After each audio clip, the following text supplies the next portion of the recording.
दूसरी इकाई 5-3 बुद्धिमान मेमना। एक घने जंगल की गुफा में एक नन्हा मेमना अपने माँ बाप के साथ रहता था।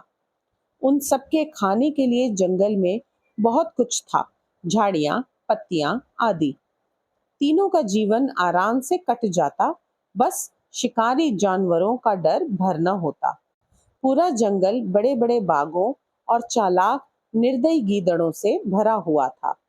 बकरी और बकरा दोनों ही अपने मेमने को इन भयंकर जानवरों से बचाने की फिक्र में रहते। हर सुबह अपने बेटे को गुफा में छोड़कर दोनों भोजन की तलाश में निकल जाते। उन्होंने मेमने से कह रखा था कि वह गुफा के बाहर कभी कदम न रखे और न ही उसके वहां होने का किसी को पता चले। मेमना बड़ा हो रहा था और चाहता था कि दुनिया देखे। इसीलिए एक भरी दोपहरी में वह गुफा से बाहर आया और चलते चलते बहुत दूर निकल गया। विशाल वट वृक्षों और झरझर करते झरनों को पार करता हुआ वह चला जा रहा था। जब मेमने ने देखा कि रात हो रही है, तो उसने घर लौट चलने का निश्चय किया। बेचारा मेमना, वह तो रास्ता ही भूल गया था। फिर भी रात तो कहीं काटनी ही थी। चलते चलते मेमना किसी गीदड़ की गुफा तक जा पहुंचा। गीदड़ कहीं बाहर गया हुआ था। वह उस गुफा में घुस गया और उसने निश्चय किया कि जब तक उसके माता पिता नहीं आ जाते, वह वहीं छिपा रहेगा। अगली सुबह गीदड़ वापस आया, लेकिन गुफा के बाहर ही रुक गया। उसे लगा कोई अनजान जानवर गुफा में घुस बैठा है।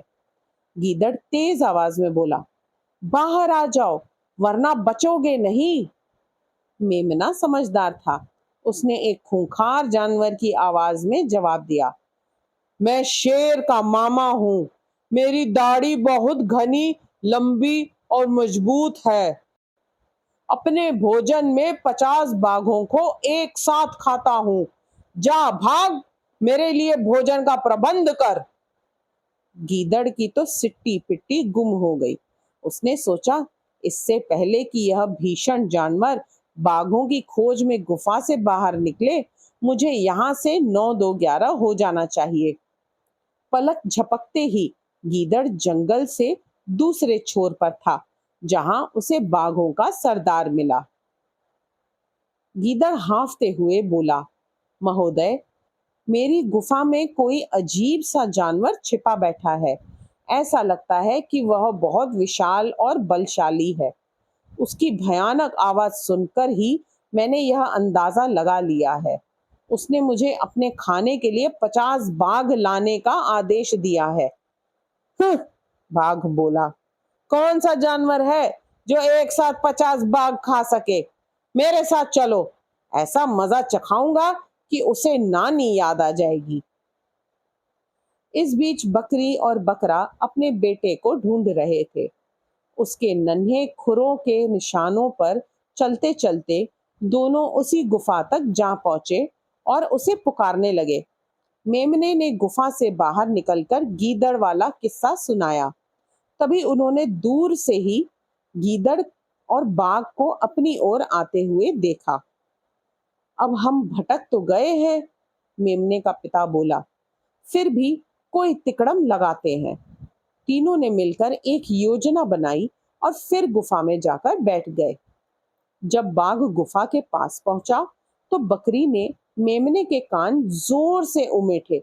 मेमना ऊंची आवाज में रोने लगा। बच्चा रो क्यों रहा है?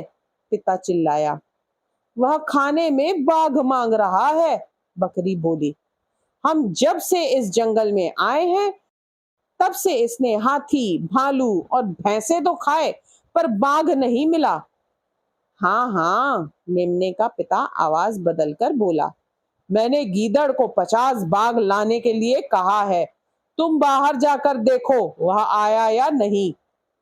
इतना सुनकर बाघ के तो होश उड़ गए।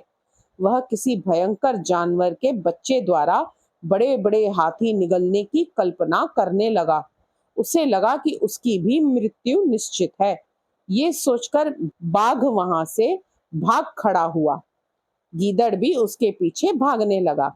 डर के मारे गीदड़ बाघ के पीछे जितना तेज भाग रहा था, बाघ उतना ही डर रहा था कि गीदड़ उस भयंकर जानवर के भोजन का प्रबंध कर रहा है।